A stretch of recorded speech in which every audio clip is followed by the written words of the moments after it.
दिन भर आप देख रहे हैं और आपके साथ मैं हूं पुनीत। चलिए खबरों की करेंगे शुरुआत और सबसे पहले एक बड़ी और अहम खबर की करेंगे बात। चंद्रयान 3 का मिशन अपनी सफलता की ओर है और इसी को लेकर अब फैसला किया गया। मध्य प्रदेश में एक लाइव लैंडिंग दिखाई जाएगी चंद्रयान 3 की। मध्य प्रदेश के स्कूलों में लाइव ये सब होगा। चंद्रयान की लैंडिंग को दिखाया जाएगा। सभी स्कूलों में लाइव स्ट्रीमिंग होगी। लोक शिक्षा संचालनालय ने इसका आदेश जारी किया है। सभी जिला शिक्षा अधिकारियों को निर्देश दे दिए गए हैं। 23 अगस्त शाम 5:30 से 6:30 तक विशेष सभा आयोजित की जाएगी और लाइव स्ट्रीमिंग दिखाई जाएगी। शिक्षा अधिकारियों को जिले के सभी स्कूलों में लाइव स्ट्रीमिंग के लिए संपर्क करने के निर्देश दे दिए गए। जो विद्यार्थी 23 अगस्त को लाइव स्ट्रीमिंग ना देख पाए उन्हें अगले दिन रिकॉर्डिंग दिखाने का भी निर्देश दिया गया है।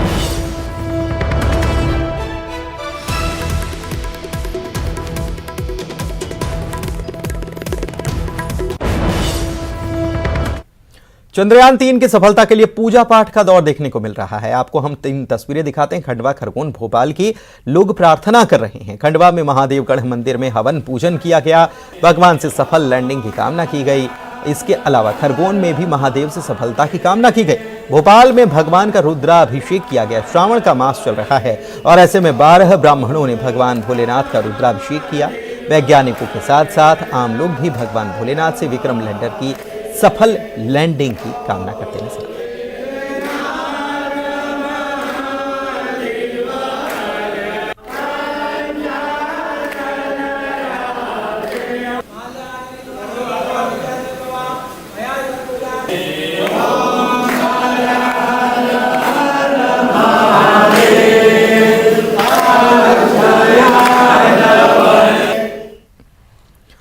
भोपाल से बड़ी खबर बता रहे हैं। राज्यपाल से सीएम ने मुलाकात की है। सीएम शिवराज सिंह चौहान ने राज्यपाल मंगू भाई पटेल से मुलाकात की है और राज्यपाल से करीब 10 मिनट तक उनकी बातचीत हुई है। मुलाकात चली है और इस मुलाकात के बाद अटकलों का दौर तेज हो गया है कि मुख्यमंत्री गए हैं तो क्या बात है जो राज्यपाल से की है, क्या मंत्रिमंडल विस्तार होने वाला है, इसको लेकर भी अटकलों का दौर तेज हो चला है।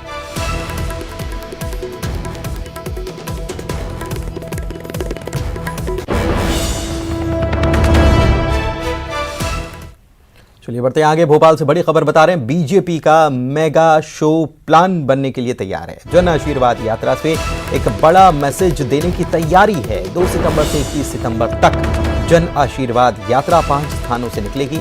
जन आशीर्वाद यात्रा 5 चुनावी रथ पर सवार होगी और 20 दिन में ये 1500 किलोमीटर की यात्रा तय करने वाली है। इसका सफर 1500 किलोमीटर का होगा। हर दिन 5 बड़ी आम सभाओं का आयोजन किया जाएगा और हर विधानसभा में नुक्कड़ सभा होगी। देश और प्रदेश की टॉप लीडरशिप सड़कों पर उतरेगी। सीएम शिवराज सिंह चौहान इस जन आशीर्वाद यात्रा में रहेंगे। बीडी शर्मा, ज्योतिरादित्य सिंधिया भी यात्रा में शामिल होंगे। वहीं कैलाश विजयवर्गीय, प्रहलाद पटेल भी जन आशीर्वाद यात्रा में रहेंगे। भोपाल में 25 सितंबर को 10 लाख लोगों को जुटाने की तैयारी भी की जा रही है क्योंकि इसी दिन पीएम मोदी यात्राओं का ये 5 रथों का जो समापन होना है वो उसके बाद पीएम मोदी यात्राओं का समापन करेंगे। 5वीं बार सरकार बनाने के लिए भाजपा ने जन आशीर्वाद यात्रा निकालने का फैसला लिया है। इस बार ये यात्रा तो निकलेगी लेकिन इसका अंदाज जरा अलग होगा। इस बार यात्रा 5 अलग अलग स्थानों से निकलेगी। इसमें देश और प्रदेश की टॉप लीडरशिप मौजूद रहेगी। इस यात्रा की जो रथ होंगे उनकी थीम होगी मध्य प्रदेश के मन में मोदी और डबल इंजन की सरकार। अब देखना दिलचस्प ये होगा कि क्या भाजपा फिर से 5वीं बार सरकार बनाएगी। कैमरामैन दीपक के साथ शैलेंद्र चौहान, न्यूज 18 भोपाल। विधानसभा चुनाव का बिगुल बज चुका है और सभी दल अपने अपने स्तर पर चुनावी प्रचार में जुटे हैं। बीजेपी 5 अलग अलग जगह से जन आशीर्वाद यात्रा की शुरुआत करने वाली है। इसको लेकर उज्जैन समेत 12 जिलों की 44 विधानसभा के जनप्रतिनिधियों की बैठक हुई है। जन आशीर्वाद यात्रा के प्रभारी बंशीलाल गुर्जर ने बताया कि सभी को जिम्मेदारी दे दी गई है कि यात्रा की रूपरेखा तय की जाए। जल्द ही भोपाल में एक बैठक है, उसमें पूरी बात रखी जाएगी।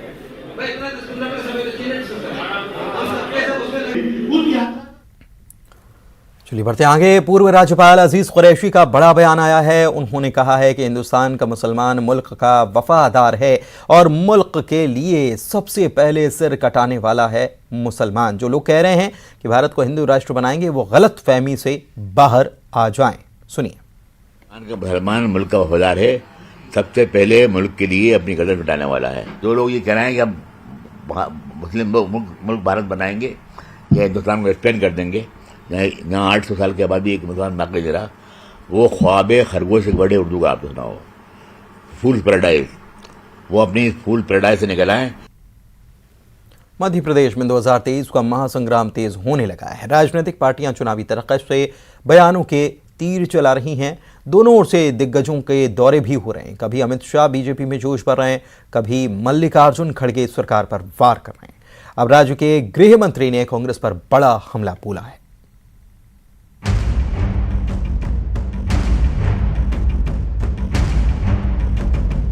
मध्य प्रदेश में इसी साल विधानसभा चुनाव होने हैं। ऐसे में बयानों के तीर दोनों तरफ से चल रहे हैं। सियासी पारा चढ़ता ही जा रहा है। एमपी के गृह मंत्री अमित मिश्रा ने एक बार फिर कांग्रेस पर जोरदार हमला बोला। मिश्रा ने कहा कि कांग्रेस दलितों का सिर्फ वोट लेने के लिए इस्तेमाल करती है। कांग्रेस तुष्टीकरण की राजनीति करती, लेकिन अब ऐसी समाज समझ गया है कि कांग्रेस के दांत खाने के नहीं बल्कि दिखाने के हैं। ये तुष्टीकरण की राजनीति कांग्रेस करती है। संत रविदास जी का आपको विश्वविद्यालय यहाँ बनाना है तो आपकी सरकार थी, राजस्थान क्यों नहीं बनाया? क्या दिक्कत थी? छत्तीसगढ़ में क्यों नहीं बनाया? कर्नाटक से आ रहे हो, वहाँ क्यों नहीं गए घोषणा करने के लिए? ये जो इनके समझ गया है, एससी का वर्ग समझ गया है कि ये दांत जो है खाने के नहीं है, दिखाने के हैं। नरोत्तम मिश्रा ने आरोप लगाया कि 2018 में कांग्रेस ने जाति के नाम पर लोगों को बांटने की कोशिश की। 2 अप्रैल के दंगों को लेकर कांग्रेस ने एससी वर्ग में भ्रम फैलाया। इसका लाभ कांग्रेस को चुनाव में हुआ, लेकिन फिर भी कांग्रेस को पूर्ण बहुमत नहीं मिला। आखिर कब तक किसी को धोखे में रख सकते हो? पिछली बार कांग्रेस की सरकार जो मध्य प्रदेश में बनी, इनने जाति विभाजन किया। 2 अप्रैल के दंगे को लेकर कांग्रेस ने वहां पर भ्रम फैलाया एससी के लोगों में, दंगा हुआ, उसका लाभ इनको मिला। एक आदमी का केस वापस नहीं लिया है। कांग्रेस अध्यक्ष मल्लिकार्जुन खड़गे ने हाल ही में बीजेपी पर आरोप लगाया कि यहां जनादेश पर डाका डालकर बीजेपी ने सरकार बनाई है। इस पर नरोत्तम मिश्रा ने कहा कि कांग्रेस अपना ही घर नहीं संभाल सकी। पूर्व सीएम कमलनाथ पर तंज कसते हुए नरोत्तम मिश्रा ने कहा कि कमलनाथ एकमात्र ऐसे नेता हैं जिनके खिलाफ कांग्रेस के 42 विधायकों ने बगावत कर दी और क्रॉस वोटिंग की। बीजेपी कहां से आ गई? पार्टी उनकी टूटी थी, भाजपा टूटी थी क्या? कांग्रेस पार्टी टूटी। आप अपने घर को संभाल नहीं पाए, अपने विधायकों को संभाल नहीं पाए। कमलनाथ जी हिंदुस्तान के ऐसे एकमात्र नेता, अध्यक्ष, मुख्यमंत्री थे जिनके नेतृत्व में अभी तक 42 विधायक टूट चुके, बगावत कर चुके, क्रॉस वोटिंग कर चुके। 42 रिकॉर्ड है। कांग्रेस अध्यक्ष खड़गे कई बार बीजेपी पर आरोप लगा चुके हैं कि बीजेपी संविधान को खत्म करना चाहती है। इस पर नरोत्तम मिश्रा ने कहा कि चुनाव से पहले कांग्रेस हर बार ऐसी बातें करके भ्रम फैलाने की कोशिश करती है, लेकिन चुनाव खत्म होने के बाद शांत हो जाती है। 20 साल के चुनाव देखो, इनने शुरुआत यहीं से की थी कि ये भाजपा वाले संविधान बदल देंगे। फिर दूसरा चुनाव आया तो इनने कहा भाजपा वाले आरक्षण खत्म कर देंगे। फिर तीसरा चुनाव आया तो इनने कहा भाजपा वाले हरिजन एक्ट खत्म कर देंगे। चुनाव तक ये सब कहती हैं और चुनाव के बाद ये सब भूल जाते हैं। मध्य प्रदेश की सियासत में हिंदू और हिंदुत्व हमेशा से केंद्र में रहे हैं। कांग्रेस के तथाकथित सॉफ्ट हिंदुत्व पर भी नरोत्तम मिश्रा ने निशाना साधा। नरोत्तम मिश्रा ने पूर्व सीएम कमलनाथ को चुनावी हिंदू करार दिया। नरोत्तम मिश्रा ने पूछा कि सिर्फ चुनाव के समय ही इन्हें हिंदुत्व की याद क्यों आती है। तो ये लोग क्या चुनावी है? ये चुनावी हिंदू है, ये चुनाव तक ही रहते हैं। देखिए, जैसे मैं दतिया के अंदर भागवत कथा कराता हूँ, शिव पुराण कराता हूँ, पार्थिव शिवलिंग बनवाता हूँ, 10-15 साल से कर रहा हूँ। इनने अभी चुनाव पे ही किया है, ऐसा क्यों? तुम भी कराओ ना हर साल। ये चुनावी हिंदू कहलाता है। हाल ही में केंद्रीय गृह मंत्री अमित शाह के मध्य प्रदेश के दौरे के बाद बीजेपी अब पूरी तरह से चुनावी मोड में आ गई है। विधानसभा की 39 सीटों पर उम्मीदवार घोषित करके बीजेपी ने मनोवैज्ञानिक बढ़त भी बना ली है। इधर कांग्रेस भी पलटवार करने में पीछे नहीं है। जल्द ही कांग्रेस के उम्मीदवारों की लिस्ट आ सकती है। इसके बाद चुनावी घमासान और तेज होगा। Bureau report, news 18। दक्षिण अफ्रीका के जोहानिसबर्ग में BRICS business forum leaders dialogue में प्रधानमंत्री नरेंद्र मोदी ने कहा कि आज भारत दुनिया की सबसे तेजी से बढ़ती प्रमुख अर्थव्यवस्था है और जल्द ही भारत $5 ट्रिलियन की अर्थव्यवस्था बन जाएगा। उन्होंने कहा कि भारत के पास दुनिया का तीसरा सबसे बड़ा स्टार्टअप इकोसिस्टम है, 100 से अधिक यूनिकॉर्न हैं। पीएम ने कहा कि आने वाले वर्षों में भारत विश्व का ग्रोथ इंजन होगा। ये इसलिए है क्योंकि भारत ने आपदा और कठिन समय को आर्थिक सुधारों के अवसर में बदल दिया। पिछले कुछ सालों में हमने मिशन मोड में जो सुधार किए उनसे भारत में ईज ऑफ डूइंग बिजनेस में लगातार बढ़ोतरी हुई है। हमने सार्वजनिक सेवा वितरण और सुशासन पर ध्यान केंद्रित किया। आज भारत में यूपीआई का उपयोग सभी स्तर पर किया जाता है। बात में कोई संदेह नहीं कि आने वाले वर्षों में भारत विश्व का ग्रोथ इंजन होगा। ये इसलिए है क्योंकि भारत ने आपदा और मुश्किलों के समय को आर्थिक सुधार के अवसर में परिवर्तित किया। पिछले कुछ वर्षों में हमने मिशन मोड में जो रिफॉर्म्स किए हैं उनसे भारत में ईज ऑफ डूइंग बिजनेस में लगातार बढ़ोतरी हुई है। हमने कंप्लायंस बर्डन को कम किया है, रेड टेप को हटाकर रेड कारपेट बिछा रहे हैं। जीएसटी और इंसॉल्वेंसी एंड बैंक्रप्सी कोड के लागू होने से इन्वेस्टर कॉन्फिडेंस बढ़ा है। रक्षा और अंतरिक्ष जैसे क्षेत्र जिनको प्रतिबंधित माना जाता था, आज प्राइवेट सेक्टर के लिए खोल दिए गए हैं। हमने पब्लिक सर्विस डिलीवरी और गुड गवर्नेंस पर विशेष रूप से ध्यान केंद्रित किया है। टेक्नोलॉजी के इस्तेमाल से भारत ने फाइनेंशियल इंक्लूजन की और एक बड़ी छलांग लगाई है। इसका सबसे अधिक लाभ हमारी ग्रामीण महिलाओं को मिला है। आज एक क्लिक से भारत में करोड़ों लोगों को डायरेक्ट बेनिफिट ट्रांसफर किए जाते हैं। अब तक $360 बिलियन से भी अधिक ऐसे ट्रांसफर किए जा चुके हैं। विधानसभा चुनाव में जीत हासिल करने के लिए बीजेपी अपनी रणनीति बना रही है। रीवा के सिमरिया से बीजेपी के विधायक केपी त्रिपाठी ने शक्ति प्रदर्शन किया। सम्मेलन में बीजेपी के महासचिव कैलाश विजयवर्गीय मौजूद रहे। हालांकि बीजेपी में घर वापसी कर चुके सिमरिया के पूर्व विधायक अभय मिश्रा सम्मेलन में नजर नहीं आए। सम्मेलन में कैलाश विजयवर्गीय ने दावा किया कि इस बार प्रदेश में 160 सीट से ज्यादा बीजेपी जीतेगी और प्रदेश में फिर से सरकार बनेगी। सिमरिया के लोग खड़े बघेली में मार दे पहले छोड़ दे हिंगल जा दे का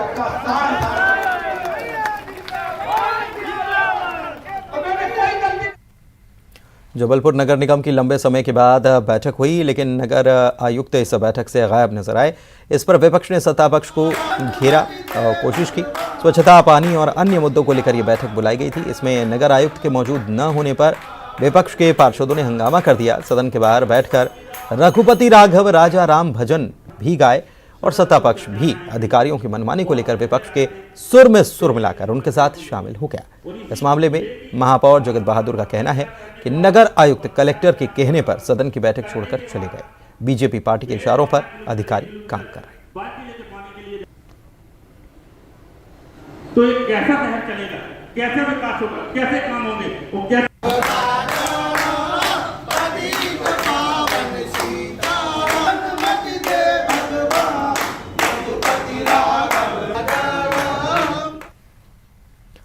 इधर अंबिकापुर में सीएम भूपेश बघेल के कार्यक्रम से लौट रहे छात्र हादसे का शिकार हो गए, जिसमें एक छात्र की जान चली गई जबकि 4 छात्र जख्मी हुए हैं। इनमें एक छात्र की हालत नाजुक बनी हुई है, उसे इलाज के लिए रायपुर रेफर किया गया है। अंबिकापुर में मुख्यमंत्री भूपेश बघेल का युवा संवाद कार्यक्रम था, जिसमें शामिल होने के बाद छात्र लौट रहे थे और हादसे के शिकार हो गए। इसके बाद सरकार और प्रशासन पर लापरवाही के आरोप हैं। इस कार्यक्रम में छात्रों को लाने ले जाने की जिम्मेदारी प्रशासन की थी। उसके बाद सवाल ये उठ रहा है कि आखिर हादसा हुआ कैसे। उधर परिजन प्रशासन पर लापरवाही के आरोप लगा रहे। मुख्यमंत्री के कार्यक्रम में ऐसी लापरवाही कैसे हो गई। परिजन इसके लिए सीधे मुख्यमंत्री को भी जिम्मेदार बताने लगे। उनका कहना है कि इस घटना से सीएम का कुछ नहीं जाता। भतीजा ज्ञानोदय, आज सीएम साहब का प्रवास कार्यक्रम था, भेंट मुलाकात कार्यक्रम था। उसमें प्रोग्राम का परफॉर्मेंस देने के लिए आज उनके कॉलेज की जो कार्यक्रम था उसमें परफॉर्मेंस देने के लिए आया हुआ था और वापसी में उसका रोड एक्सीडेंट हो गया। अब ट्रैफिक के कारण हुआ, किन्हीं भी कारण हुआ, ये हम लोग तो थे नहीं, हम लोग बता नहीं सकते। मगर फिर आप ये एक बार कल्पना करके देखिए कि सीएम साहब के कार्यक्रम में कोई बच्चे कॉलेज के परफॉर्म करने आते हैं और उनको ना कोई सुविधा मिली, ना कुछ, ना घर से लाने की कोई व्यवस्था है, ना ले जाने की व्यवस्था है। उनको इस प्रकार से छोड़ दिया गया है कि आप एक बार सोच के देखिए, 16-17 साल के बच्चे परफॉर्म करने आ रहे हैं, 18 साल के बच्चे। शासन को ये व्यवस्था तो करनी चाहिए कि अगर हमारे लिए कोई आ रहा है परफॉर्म करने के लिए, अगर सीएम साहब के लिए कोई आ रहा है परफॉर्म करने के लिए, उसको घर तक तो पहुँचवाएं वो। ये तो शासन प्रशासन की जिम्मेदारी बनती है, मौलिक जिम्मेदारी है, मौलिक जिम्मेदारी है ये कि हम उनको उनके घर तक सुरक्षित पहुंचवाएं। आज जो मेरा अभी भतीजा है रायपुर रेफर कर दिया गया यहाँ से, अब वो रायपुर में अगर उसकी इलाज ठीक से नहीं हो पाती है तो मेरा तो पूरा नुकसान है। सीएम साहब का क्या गया? उनका कुछ नहीं गया, उनका कुछ नहीं जा रहा है, मगर एक परिवार का एक जवान बेटा 18 साल का बच्चा वो जा रहा है, उसका अभी एकदम क्रिटिकल सिचुएशन है। हम लोगों को गंभीरता से इस विषय पे सोचना पड़ेगा कि शासन प्रशासन जनता की मदद करने के लिए है या फिर अपने लिए घूम रहा है। हमको ये सोचना है कि हम किसको वोट देते हैं, क्यों वोट देते हैं, शासन को क्यों लाते हैं कि वो हमको सुविधा दे, हमारे बच्चों को सुविधा दे, ना कि सिर्फ परफॉर्म कराए और यतीम की तरह छोड़ दे। आप ये सोच के देखिए कि उसको उसके सहपाठी मित्र जो एक्सीडेंट हुआ, जो वहां पर देखे, वो उठा के लाए हैं यहाँ तक, एक भी प्रशासनिक व्यक्ति नहीं, ठीक है, उनके क्लास के मित्र लेके आए हैं उनको। एक बार आप कल्पना करके देखिए, 16, 17, 18 साल के बच्चे उस रोड में स्थिति में, एक बच्चा तो गुजर चुका है, मेरा भतीजा भी सीरियस है। एक बार आप कल्पना करके देखिए उस माता पे क्या बीत रही होगी जिसका बेटा गुजर गया है, और उस माता अंदर जो है उस पे क्या बीत रही होगी जिसका बेटा भी रायपुर रेफर कर दिया गया है, क्रिटिकल है, वेंटिलेटर पर है। कहाँ पर घटना हुई थी, कितने लोग थे और क्या हुआ, क्या सूचना मिला आपको? मुझे जो जानकारी मिली है मैं उसके आधार पे ही बता पाऊंगा। अजब नगर से आगे काली घाट से पहले इनका एक्सीडेंट हुआ है। मेरा भतीजा स्कूटी में था और एक और बाइक बहुत रफ्तार में आ रही थी और सीधा सीधा मारी है। कितने लोग खत्म हुए? अब तक जो मेरे भतीजे के साथ था वो लड़का तो खत्म हो चुका है और मेरा बहुत सीरियस है भतीजा भी, और 2 बच्चों का और है, उनका भी एक्सीडेंट हुआ है। उनकी सिचुएशन क्या है मुझे, मैं एकदम 100% श्योर होकर नहीं बता सकता। मुरैना जिले में दबंगों के हौसले इस कदर बुलंद हैं कि वो अब आम रास्ते पर भी कब्जा करने लगे हैं। मामला चिन्नौनी थाने के खिड़ोरा गांव का, जहां पर गांव के मुख्य रास्ते पर गजराज नाम के शख्स ने कब्जा कर लिया है। ग्रामीणों को आने जाने में दिक्कत आ रही है तो अतिक्रमण को हटाने की गुहार लगाई, लेकिन गजराज ने अपने समर्थकों से कहकर ग्रामीणों पर फायरिंग करवा दी, जिसका वीडियो अब सामने आया। फिलहाल वायरल वीडियो को लेकर ग्रामीणों ने पुलिस अधीक्षक से शिकायत कर दी। ये चिन्नौनी थाने का खिड़ौरा गांव का वीडियो बताया गया है और इस वीडियो की तस्दीक करा रहे हैं। उस वीडियो में कोई व्यक्ति फायर आर्म से फायर करते हुए दिखाई दे रहा है। थाना प्रभारी को बता दिया गया है, शीघ्र उसमें जो है कार्रवाई कर रही है। चलिए बढ़ते आगे। नागपुर से बड़ी खबर आपको बता रहे हैं। सना खान की हत्या के मामले में नोटिस जारी किया गया है।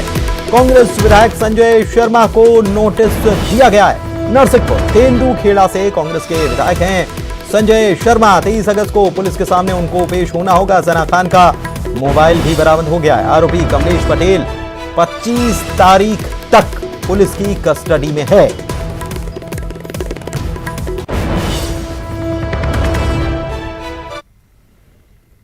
इधर ग्वालियर के शिवाजी नगर में प्रेम प्रसंग के चलते सब्जी काटने वाले चाकू से एक युवक की जान ले ली गई। मौके पर पहुंची पुलिस ने आरोपी को दबोच लिया। बताया जा रहा है कि मृतक आरोपी के मकान में ही 7 से 8 महीनों से किराए पर रह रहा था। मृतक की महिला रिश्तेदार से आरोपी के अवैध संबंध थे। उसके चलते आरोपी ने हत्याकांड को अंजाम दिया। घटना की सूचना मिलते ही एसपी समेत तमाम पुलिस अधिकारी मौके पर पहुंचे और आरोपी देवेंद्र राणा को हिरासत में लेकर जांच में जुट गए।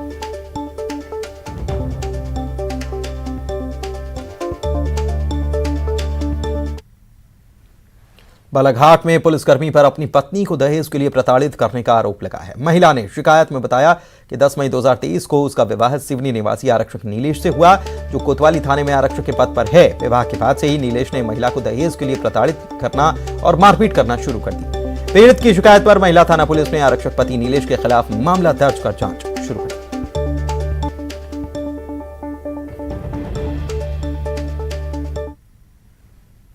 और इधर इंदौर में राज्य साइबर सेल ने फेसबुक की इमरजेंसी सुसाइड अलर्ट की सूचना पर इंदौर से 595 किलोमीटर दूर सुसाइड कर रहे युवक की जान बचाई।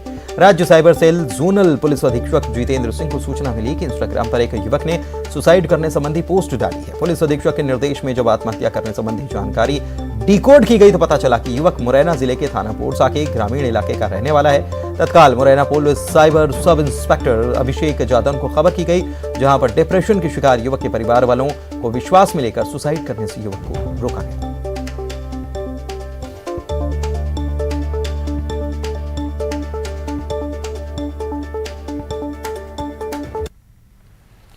आगरमालवा जिले में छत्तीसगढ़ से लाकर लड़कियों की खरीद फरोख्त की कोशिश का मामला सामने आया है। यहां से 13 से 18 वर्ष की 2 लड़कियों को बेचने की कोशिश थी। मौका पाकर दोनों लड़कियों ने भागकर जिले के गुजरावन में महिला के पास पहुंचकर खुद को बचाने की गुहार लगाई। महिला ग्रामीणों के साथ लड़कियों को नलखेड़ा थाने लेकर पहुंची। नलखेड़ा पुलिस ने 2 आरोपियों के खिलाफ मामला दर्ज किया। एक आरोपी महिला को गिरफ्तार किया, जबकि एक आरोपी युवक फरार है। दोनों लड़कियां छत्तीसगढ़ के अंबिकापुर जिले की हैं। थाना नलखेड़ा क्षेत्र में एक खरीद फरोख्त का मामला सामने आया है, जिसमें नाबालिग बच्ची को लाकर बेचा जा रहा था। इस पर थाना नलखेड़ा क्षेत्र में 363, 366, 370 एवं अन्य धाराओं में गंभीर अपराध पंजीबद्ध कर विवेचना में लिया गया है। आरोपी महिला गिरफ्तार कर ली गई है एवं अन्य आरोपी गणों की तलाश जारी है। टीकमगढ़ में रिश्वतखोरी के मामले लगातार बढ़ते जा रहे हैं। सरकारी दफ्तर में बगैर रिश्वत के कोई काम नहीं होता। रिश्वतखोरी का मामला खरगापुर सीएम राइज स्कूल में सामने आया। यहां रिश्वतखोर बाबू अरुण कुमार जैन को सागर लोकायुक्त पुलिस ने 5000 की रिश्वत लेते रंगे हाथों दबोच लिया। बताया जा रहा है कि स्कूल में पदस्थ अतिथि शिक्षक देवी दयाल साहू से जुलाई में अनुपस्थिति दर्ज करने के लिए 10,000 रुपए की रिश्वत मांगी गई थी।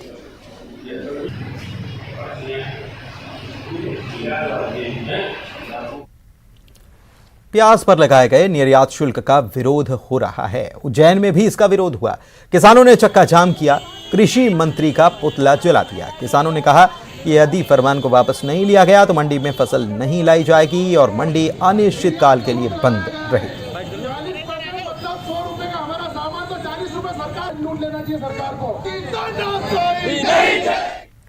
बालाघाट में सुसवा ग्राम पंचायत के सैकड़ों ग्रामीणों ने चुनाव का बहिष्कार करने की धमकी दी है।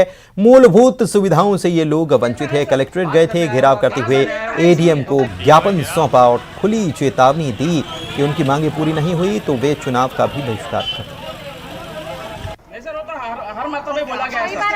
हम नेता नहीं है, हम नेता हैं सर। बात करने आए हो आप?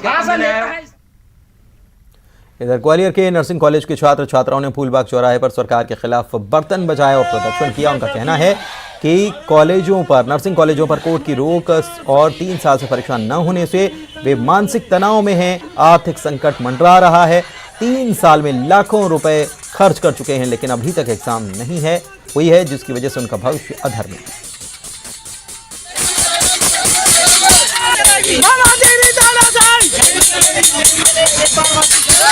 जबलपुर में एनएसयूआई के कार्यकर्ताओं का अनोखा विरोध देखने को मिला। इन्होंने हेलमेट और लेग गार्ड पहनकर एसपी कार्यालय में ज्ञापन दिया। क्रिकेट प्लेयर की किट पहनकर ये कार्यकर्ता पहुंचे थे। इनको रोकने के लिए पहले ही पुलिसकर्मियों की तैनाती थी।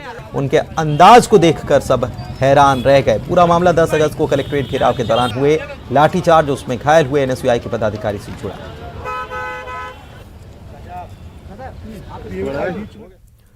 बुरहानपुर में नौकरी से निकाले गए सफाई कर्मी का विरोध देखने को मिला। एक हाथ में झाड़ू और एक हाथ में तिरंगा लेकर वो न्याय मांगता नजर आया। उसका कहना है कि शमशान घाट में 29 साल से वो काम कर रहा था और न्याय के लिए 5 साल से भटक रहा है। नगर निगम के अफसर ने उसे हाजिरी भरने के एवज में रिश्वत की मांग की थी। विरोध करने पर अफसरों ने उसे नौकरी से ही निकाल दिया।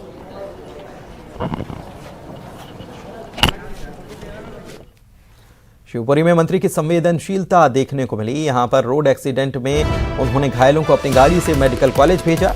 खूबत घाटी पर निर्माणाधीन पुल पर एक साथ 2 दुर्घटनाएं हुई थी, जिसमें 6 लोग घायल हुए थे। मौके से मंत्री का काफिला गुजर रहा था तो उन्होंने इलाज के लिए मेडिकल कॉलेज वाहन को भेज दिया।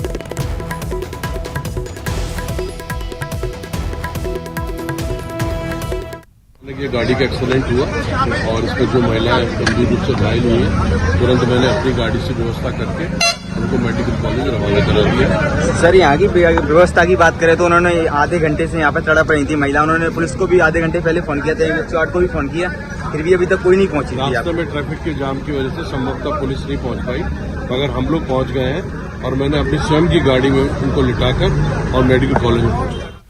और इसी के साथ एमपी दिन भर में इतना ही। नमस्कार।